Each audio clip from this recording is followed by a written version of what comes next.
ವಿವಿಧ ಬೇಡಿಕೆಗೆ ಆಗ್ರಹಿಸಿ ರೈತರು ಪ್ರೊಟೆಸ್ಟ್ ಮಾಡ್ತಾ ಇದ್ದಾರೆ. ಜಿಬಿಎಗೆ ಮುತ್ತಿಗೆಗೆ ಹಾಕಲಿಕ್ಕೆ ಯತ್ನ ಕೂಡ ಮಾಡಿದ್ರು.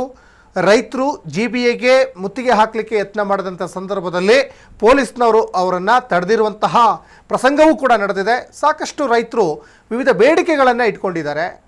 ಬೇಡಿಕೆಗಳೇನು ದೊಡ್ಡ ಮಟ್ಟದ ಬೇಡಿಕೆಗಳು ಇರಲ್ಲ, ಅವ್ರದ್ದು ಸಣ್ಣ ಪುಟ್ಟ ಬೇಡಿಕೆಗಳಿರ್ತದೆ. ಆ ಬೇಡಿಕೆಗಳನ್ನು ಕೂಡ ಈಡೇರಿಸಲಿಕ್ಕೆ ಆಗಲ್ವಾ ಹಾಗಾದರೆ ಸರ್ಕಾರಕ್ಕೆ, ಜಿಬಿಎಗೆ ಅನ್ನುವಂತಹ ಒಂದು ಪ್ರಶ್ನೆ ಕೂಡ ಈಗ ಕಾಡ್ತಾ ಇದೆ. ರೈತರು ಸಹಜವಾಗಿ ಬೆಂಬಲ ಬೆಲೆ ಕೊಡಿ ಅಥವಾ ಬಿತ್ತನೆ ಬೀಜ ಕೊಡಿ, ಈ ಥರ ಒಂದಿಷ್ಟು ಬೇಡಿಕೆಗಳನ್ನು ಇಡ್ತಾರೆ. ಅದಕ್ಕೂ ಇವಾಗ ನೋಡಿ ಪೊಲೀಸ್ನವ್ರನ್ನ ಬಿಟ್ಟು ಅವ್ರನ್ನ ಬಂಧಿಸುವಂತಹ, ಅವ್ರನ್ನ ಪ್ರತಿಭಟನೆ ಮಾಡದೇ ಇರೋ ಹಾಗೆ ತಡೆಯುವಂಥ ಪ್ರಯತ್ನ ಆಗ್ತಾ ಇದೆ. ಕೇರ್ ಮಾರ್ಕೆಟ್ ವಿಚಾರಕ್ಕೆ ಬಂದವರು ಉಳಿಯಲ್ಲ. ಇದು ಜಿಬಿಎಗೆ ಈಗ ಒಂದು ಕಡೆ ಈಗ ಮುತ್ತಿಗೆ ಹಾಕಿದ್ರು. ಜಿಬಿಎ ಕಮಿಷನರ್ ಮಹೇಶ್ವರ್ ರಾವ್ಗೆ ರೈತರು ತರಾಟೆಗೆ ತೆಗೆದುಕೊಂಡಿದ್ದಾರೆ ಅನ್ನುವಂತಹ ಮಾಹಿತಿ ಈಗ ಲಭ್ಯವಾಗ್ತಾ ಇದೆ. ಇನ್ನು ಕೋಡಿಹಳ್ಳಿ ಚಂದ್ರಶೇಖರ್ ನೇತೃತ್ವದಲ್ಲಿ ನಡೆದಂತಹ ಪ್ರತಿಭಟನೆ ಇದು. ಆ ಪ್ರತಿಭಟನೆಯಲ್ಲಿ ಸಾಕಷ್ಟು ಜನ ರೈತರು ಕೂಡ ಜಮಾವಣೆಗೊಂಡಿದ್ರು. ಕೆಆರ್ ಮಾರ್ಕೆಟ್ ಸುತ್ತಮುತ್ತ ಪೊಲೀಸ್ ಬಿಗಿ ಬಂದೋಬಸ್ತನ್ನು ಏರ್ಪಾಡು ಮಾಡಲಾಗಿದೆ. ಅದರಲ್ಲಿ ರೈತರು ತಮ್ಮ ಹಕ್ಕನ್ನು ಕೇಳ್ತಾ ಇದ್ದಾರೆ, ರೈತರ ಮನವೊಲಿಸಿದ್ದಾರೆ. ಈಗ ಜಿಬಿಎ ಕಮಿಷನರ್ ಮಹೇಶ್ವರ ರಾವ್ ಅನ್ನುವಂಥದ್ದು ಕೂಡ ಇಲ್ಲಿ ಗೊತ್ತಾಗ್ತಾ ಇದೆ. ಇದು ವಿವಿಧ ಬೇಡಿಕೆಗಳು. ಸಹಜವಾಗಿ ರೈತರಿಗೆ ಏನೇನು ಬೇಡಿಕೆಗಳಿರ್ತದೆ, ಒಂದು ಫಸ್ಟ್ ಆಫ್ ಆಲ್ ಅವರಿಗೆ ಬಿತ್ತನೆ ಬೀಜ ಕೊಡಬೇಕು, ಗುಣಮಟ್ಟದ ಬಿತ್ತನೆ ಬೀಜ ಕೊಡಬೇಕು. ಜೊತೆಗೆ ಅವರಿಗೆ ರಾಸಾಯನಿಕ ರಸಗೊಬ್ಬರಗಳು, ಬಿತ್ತನೆ ಬೀಜ ಕೊಟ್ಟರೆ ಸಾಕಾಗಲ್ಲ, ಅದು ಒಳ್ಳೆಯ ಫಲವತ್ತತೆಯಿಂದ ಫೈರ್ ಬರಬೇಕು ಅಂದರೆ ಅದಕ್ಕೆ ಒಂದು ರಾಸಾಯನಿಕ ರಸಗೊಬ್ಬರಗಳು ಕೊಡಬೇಕು. ಜೊತೆಗೆ ಈ ಪಂಪ್ ಸೆಟ್ಗೆ ಕರೆಂಟ್ ಕೊಡಬೇಕು. ನೀವು ಕರೆಂಟನ್ನು ಯಾವಾಗೆಲ್ಲ ಹಳ್ಳಿ ಭಾಗದಲ್ಲೆಲ್ಲ ತೆಗೆದು ಹಾಕ್ತಾ ಇದ್ದರೆ, ಆಫ್ ಮಾಡ್ತಾ ಇದ್ದರೆ ಪಾಪ ಅವ್ರಿಗೆ ತುಂಬ ಕಷ್ಟ ಆಗ್ತದೆ. ಮತ್ತು ಆ ಬೆಳೆ ಬೆಳೀಲಿಕ್ಕೆ ಉತ್ತಮವಾದಂಥ ನೀರು ಬೇಕಾಗ್ತದೆ. ಅದರ ಜೊತೆಗೆ ನೋಡಿ, ಇವೆಲ್ಲ ಬೆಳೆಗಳನ್ನೆಲ್ಲ ಬೆಳೆದಂತಹ ರೈತರಿಗೆ ಮಾರಾಟ ಮಾಡಲಿಕ್ಕೆ, ರೈತರಿಂದ ನೇರವಾಗಿ ಗ್ರಾಹಕರಿಗೆ ಕೊಡಲಿಕ್ಕೆ ಒಳ್ಳೆಯ ಮಾರುಕಟ್ಟೆ ಬೇಕು.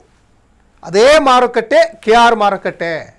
ಯಾಕಂದರೆ ಇಲ್ಲಿ ನೋಡಿ, ಈ ರೈತರು ಬೆಳೆದಿದ್ದಂಥ ಬೆಳೆಗಳನ್ನು ದಲ್ಲಾಳಿಗಳು ತಗೊಳ್ತಾರೆ. ಆ ದಲ್ಲಾಳಿಗಳು ಒಂದಿಷ್ಟು ದುಡ್ಡನ್ನು ನುಂಗಿ ನೀರು ಕುಡಿದು ಅಲ್ಪ ಸ್ವಲ್ಪ ದುಡ್ಡನ್ನು ಕಷ್ಟಪಟ್ಟು ಬೆವರು ಸುರಿಸಿ ದುಡ್ದಂಥ ರೈತರಿಗೆ ಸಿಗ್ತಾ ಇದೆ. ಹಂಗಾಗಬಾರ್ದು. ರೈತರು ಬೆಳೆದಂಥ ಬೆಳೆಗಳನ್ನು ನೇರವಾಗಿ ಗ್ರಾಹಕರಿಗೆ ತಲುಪಿಸಬೇಕು. ಜೊತೆಗೆ ಅದರಲ್ಲಿ ಏನೇ ಲಾಭಾಂಶಗಳು ಬಂದರೂ ಕೂಡ ಅದು ರೈತರಿಗೆ ಸಿಗಬೇಕು. ಹಾಗಾಗಿ ರೈತರು ಹಗಲು ರಾತ್ರಿ ಕಷ್ಟಪಡ್ತಾ ಇರ್ತಾರೆ, ಬೆವರು ಸುರಿಸಿ ಕೆಲಸ ಮಾಡ್ತಾ ಇರ್ತಾರೆ. ಅಂತಹ ರೈತರಿಗೆ ಇವತ್ತು ಸರ್ಕಾರ, ಜಿಬಿಎ ಕಣ್ಣು ಮುಚ್ಕೊಂಡಿದ್ರೆ ಆಗಲ್ಲ. ಹಾಗಾಗಿ ರೈತರು ಇವತ್ತು ಒಂದು ದಿಟ್ಟ ನಿರ್ಧಾರವನ್ನು ತೆಗೆದುಕೊಂಡಿದ್ದಾರೆ. ಅವರು ಸರ್ಕಾರವೇ ಇರಲಿ, ಜಿಬಿಎನೇ ಇರಲಿ, ಅಥವಾ ತಾಲೂಕ್ ಪಂಚಾಯಿತಿ, ಜಿಲ್ಲಾ ಪಂಚಾಯಿತಿ, ತಹಶೀಲ್ದಾರ್ ಕಚೇರಿನೇ ಇರಲಿ, ನಾವು ಪ್ರತಿಭಟನೆ ಮಾಡ್ತೀವಿ ಅಂತ.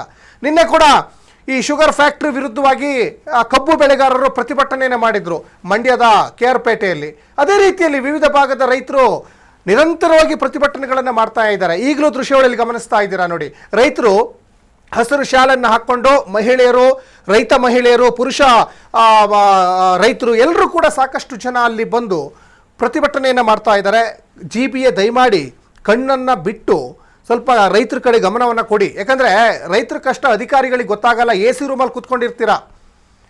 ರೈತ ಎಷ್ಟು ಕಷ್ಟಪಡ್ತಾನೆ, ಎಷ್ಟು ಉರಿ ಬಿಸಿಲಲ್ಲಿ ಕೆಲಸ ಮಾಡ್ತಾನೆ, ಜಡಿ ಜಡಿ ಮಳೆ ಬರ್ತಾ ಇದ್ರು ಅದರಲ್ಲಿ ಕೆಲಸ ಮಾಡ್ತಾ ಇರ್ತಾನೆ ಅನ್ನುವಂಥದ್ದು ಈ ಎ ಸಿ ರೂಮಲ್ಲಿ ಕೂತ್ಕೊಂಡು ಎ ಸಿ ಹಾಕ್ಕೊಂಡು ಕಾರಲ್ಲಿ ಓಡಾಡೋರಿಗೆ ಗೊತ್ತಾಗಲ್ಲ. ಅಟ್ಲೀಸ್ಟು ಅವ್ರ ಮನವಿಗಳು ಏನಿದೆ, ರೈತರ ಬೇಡಿಕೆಗಳೇನಿದೆ, ಅವರೊಂದು ಒಂದು ಲಿಸ್ಟ್ ಕೊಟ್ಟಿರ್ತಾರೆ. ಅಟ್ಲೀಸ್ಟ್ ಒಂದು ಸ್ವಲ್ಪ ಅಲ್ಪ ಸ್ವಲ್ಪ ಬೇಡಿಕೆಗಳನ್ನು ಈಡೇರಿಸುವಂಥ ಪ್ರಯತ್ನ ಮಾಡಿ. ಅಟ್ಲೀಸ್ಟ್ ಅವ್ರನ್ನ ರೈತ ಮುಖಂಡರನ್ನ ಕರೆದು ಏನು ಸಮಸ್ಯೆ ಆಗಿದೆ ಅದನ್ನು ಆಲಿಸುವಂಥ ಪ್ರಯತ್ನ ಮಾಡಿ. ಯಾಕಂದರೆ ಇವತ್ತು ರೈತ ಅಂದರೆ ಅವನು ಬದುಕಬೇಕು ಅಂತ ದುಡಿತಾ ಇಲ್ಲ, ವಿವಿಧ ವರ್ಗದ ಜನರ ಹೊಟ್ಟೆಯನ್ನು ತುಂಬಿಸ್ಲಿಕ್ಕೆ ಆತ ಇವತ್ತು ಕೆಲಸ ಮಾಡ್ತಾ ಇದ್ದಾನೆ ರೈತ. ಹಾಗಾಗಿ ಆ ರೈತರನ್ನ ಕಡೆಗಣಿಸಿದರೆ ದೇಶದ ಬೇರೆ ಬೇರೆ ವರ್ಗದ ಜನ ಇವತ್ತು ಹೊಟ್ಟೆಗೆ ಹಿಟ್ಟಿಲ್ದೇ ಸಾಯಬೇಕಾಗುತ್ತೆ. ಇವತ್ತು ದೇಶದ ಬೇರೆ ಬೇರೆ ವರ್ಗದ ಜನರ ಹೊಟ್ಟೆ ತುಂಬಿಸ್ತಾ ಇರೋದೇ ಈ ರೈತ. ಇವತ್ತು ಇಲ್ಲಿ ಬಂದು ಹಸಿರು ಶಾಲೆ ಹಾಕ್ಕೊಂಡು ಪ್ರತಿಭಟನೆ ಮಾಡ್ತಾ ಇದ್ದಾರೆ ಅಂದರೆ ಏನೋ ಐಷಾರಾಮಿ ಜೀವನ ಕೇಳ್ತಾ ಇಲ್ಲ. ಬೃಹತ್ ಬಂಗಲೆ ನಮಗೆ ಕೊಡಿ, ಅಥವಾ ಯಾವುದೋ ಒಂದು ಇಂಪಾರ್ಟೆಂಟ್ ಕಾರ್ ನಮಗೆ ಕೊಡಿ, ಫಾರಿನ್ ಟ್ರಿಪ್ಪಿಗೆ ಹೋಗಬೇಕು, ಆ ಥರ ಎಲ್ಲ ಬಂದಿಲ್ಲ ಇವರು. ಅವ್ರದ್ದು ಮಿನಿಮಮ್ ಬೇಡಿಕೆಗಳಿರ್ತದೆ, ಅದನ್ನು ಈಡೇರಿಸಲೇಬೇಕಾದಂತಹ ಕರ್ತವ್ಯ ಸರ್ಕಾರದಾಗಿರ್ತದೆ. ಜೊತೆಗೆ ಜಿಬಿಎದು ಕೂಡ ಆಗಿರ್ತದೆ. ಕೇವಲ ಬೂಟಾಟಿಕೆ ಮಾತುಗಳು. ಈ ಮಿನಿಸ್ಟ್ರು ಈಗ ಪ್ರಮಾಣ ವಚನ ಸ್ವೀಕಾರ ಮಾಡುವಾಗ ನಿಮ್ಮ ಯೋಗ್ಯತೆಗೆ ರೈತರ ಮೇಲೆ ಪ್ರಮಾಣ ವಚನ ಮಾಡ್ತೀರಾ, ರೈತರ ಮೇಲೆ ಆಣೆ ಮಾಡಿ ಪ್ರಮಾಣ ವಚನ ಮಾಡ್ತೀರಾ. ನೋಡಿ ಇವತ್ತು ಬೀದಿಗಿಳಿದು ಹೋರಾಟ ಮಾಡ್ತಾ ಇದ್ದಾರೆ ರೈತರು. ಸ್ವಲ್ಪ ಕಣ್ಬಿಟ್ಟು ನೋಡಿ.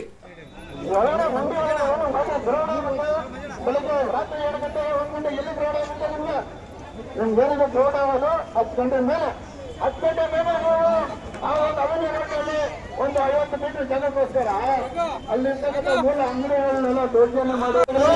ಯಾವ ಒಂದು ಆಲೋಚನೆಯಿಂದ ನೀವು ಬಾರಿಕೆಟ್ ಹಾಕಿದ್ರು. ಅಲ್ಲಿ ನೀವು ಯಾರು ಓಡಾಟಕ್ಕೆ ಬಿಡೋದಿಲ್ಲ, ಓಡಾಟಕ್ಕೆ ಆಗೋದಿಲ್ಲ.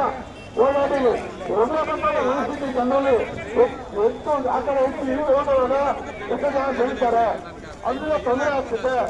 ಇದೊಂದೇ ಹೇಳ್ತೀರಾ, ಪ್ರತಿಯೊಂದಕ್ಕೆ ರೂಲ್ಸ್ ಅಂಡ್ ರೆಗ್ಯುಲೇಷನ್ಸ್ ಇರ್ತದೆ.